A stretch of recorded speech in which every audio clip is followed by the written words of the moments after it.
coal plant in West Virginia could be the launching pad of the future of hydrogen and graphite development if it's legitimate. I'll go through the article and give my thoughts on today's Hydrogen Podcast. So the big questions in the energy industry today are: how is hydrogen the primary driving force behind the evolution of energy? Where is capital being deployed for hydrogen projects globally? And where are the best investment opportunities for early adopters who recognize the importance of hydrogen? I will address the critical issues and give you the information you need to deploy capital. Those are the questions that will unlock the potential of hydrogen, and this podcast will give you the answers. My name is Paul Rodden, and welcome to the Hydrogen Podcast. In an article in enenews.net, Benjamin Storrow writes, West Virginia bets on hydrogen in gamble to save coal plant. Benjamin writes, a little-known company that enjoys the backing of West Virginia's top political leaders is in talks to turn one of the state's largest coal plants into a clean energy behemoth. Omnis Global Technologies, a California-based firm, says it would convert Pleasant's power station to run on hydrogen, eliminating a major source of planet-warming greenhouse gases. It says the hydrogen will come from a plant next door where Omnis plans to produce graphite, a highly sought mineral for electric vehicle batteries. The plan is as audacious as it is untested, underscoring both the promise and peril facing coal states as they look to new technologies to fill the gap left by a fading coal industry. West Virginia leaders eager to save Pleasant's power station, a top buyer of the state's coal, include Republican Governor Jim Justice and Democratic Senator Joe Manchin, who will face off next year in one of the country's most watched Senate races. The pair have embraced a residential construction and critical minerals venture that Omnis launched in this state during the last year. But analysts who study the electricity and critical minerals markets have raised doubts about the proposal, saying they've never heard of Omnis and question whether its plans are technically feasible. In a quote from Seth Feaster, an analyst at the Institute for Energy Economics and Financial Analysis, said, "This is a company that, as far as we know, has never run a coal plant. And they face the additional challenges of converting it in a way that appears unprecedented and untested." This he said as he raised concerns about Omnis's plan in a note earlier this month. The think tank has criticized attempted coal plant rescues in other states. And as the coal industry has contracted in recent years, states reliant on the fuel have turned to new clean energy technologies with little history of being implemented at commercial scale. In New Mexico, the city of Farmington backed a long-shot plan to capture and store carbon at a retiring coal plant. The plan was ultimately abandoned after the plant shut down. Wyoming is betting on nuclear to replace coal. A Bill Gates-backed startup is developing a nuclear facility using a new reactor designed at one coal plant and studying plans to convert 5 more coal plants to nuclear. In West Virginia, Omnis says it's in negotiations to buy Pleasant's power station from Energy Transition and Environmental Management, which is a Texas company that had bought the plant with the intention of demolishing it. The 1,300-megawatt coal plant shut down on June 1st after a concerted effort from West Virginia officials to keep it running.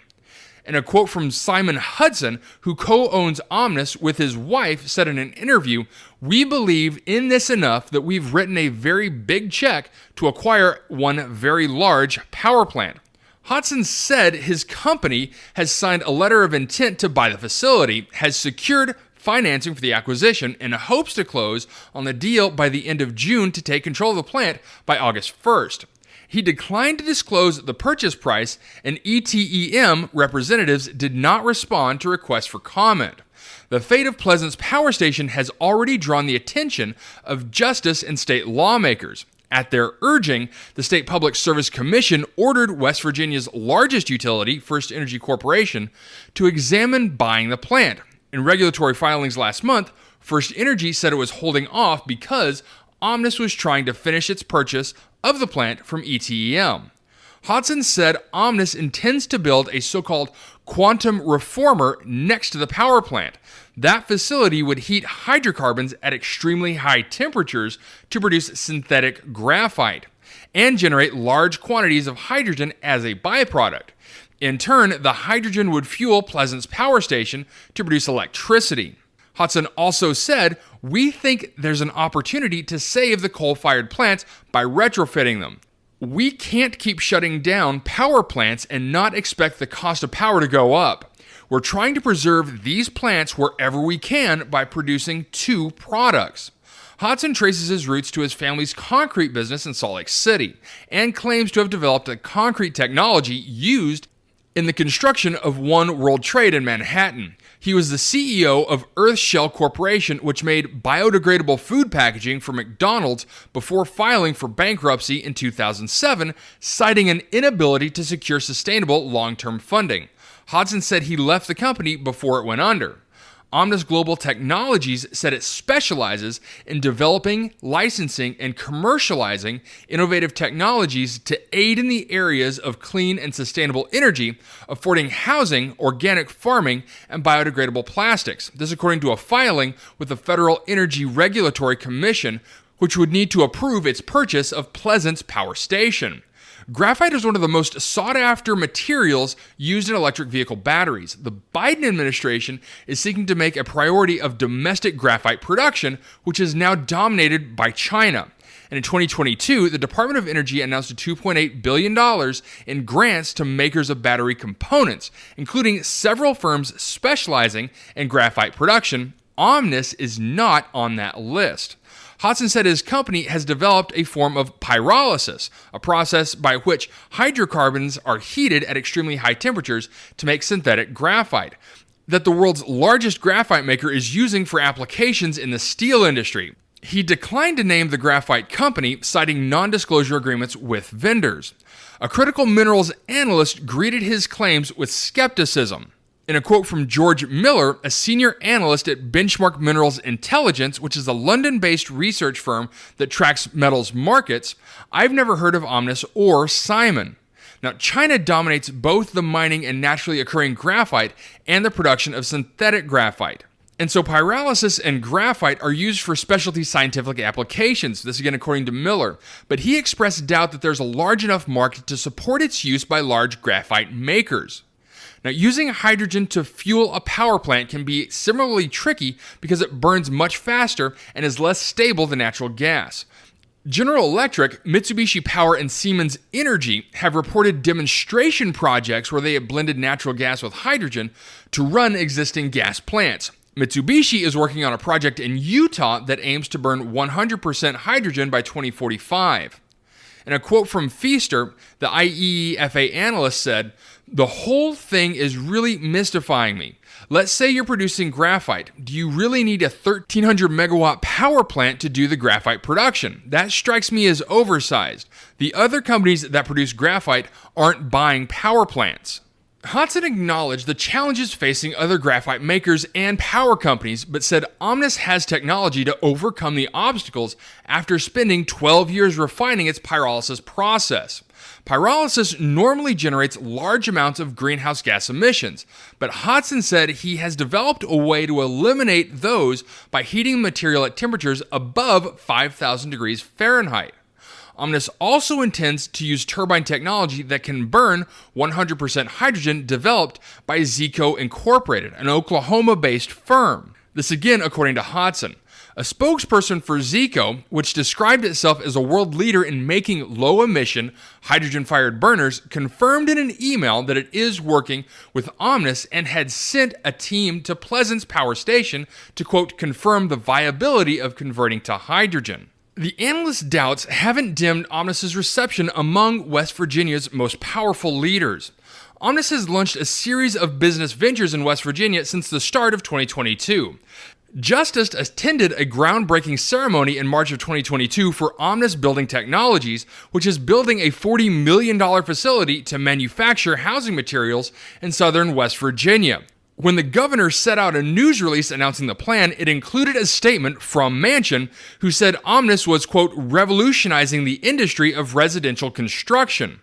In November, Hodson appeared at a public event with Justice to announce Omnis' sublimation and recovery technologies plan to invest $60 million in Wyoming County to extract rare earth minerals from coal waste impoundments. Senator Shelley Moore Capito, a Republican, called the announcement exciting and said, quote, "The jobs to be created with this partnership will bring even more opportunity to this region."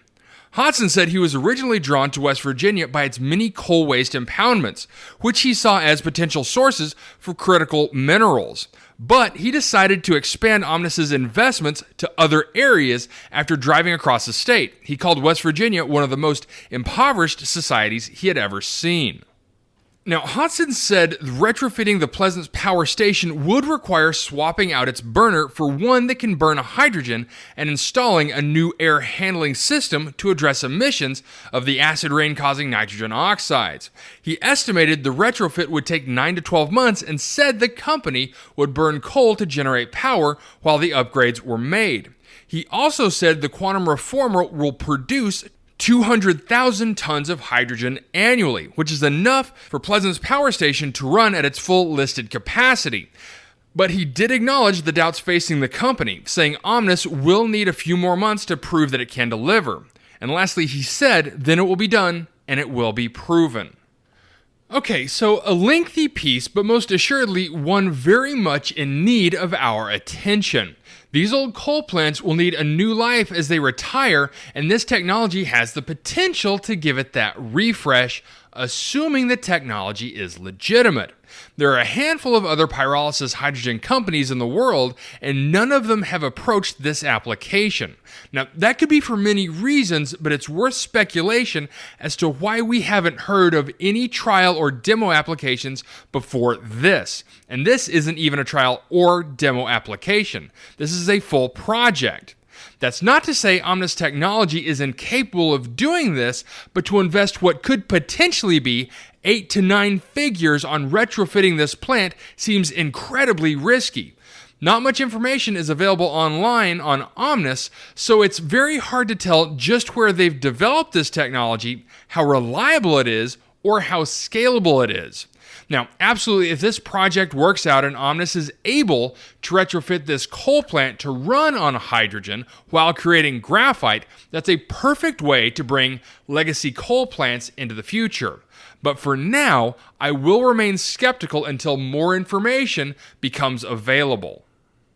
All right, that's it for me, everyone. If you have a second, I would really appreciate it if you could leave a good review on whatever platform it is that you listen to. Apple Podcasts, Spotify, Google, YouTube, whatever it is. That would be a tremendous help to the show. And as always, if you ever have any feedback, you're welcome to email me directly at info@thehydrogenpodcast.com. So until next time, keep your eyes up and honor one another. Hey, this is Paul. I hope you liked this podcast. If you did and want to hear more, I'd appreciate it if you would either subscribe to this channel on YouTube or connect with your favorite platform through my website at www.thehydrogenpodcast.com. Thanks for listening. I very much appreciate it. Have a great day.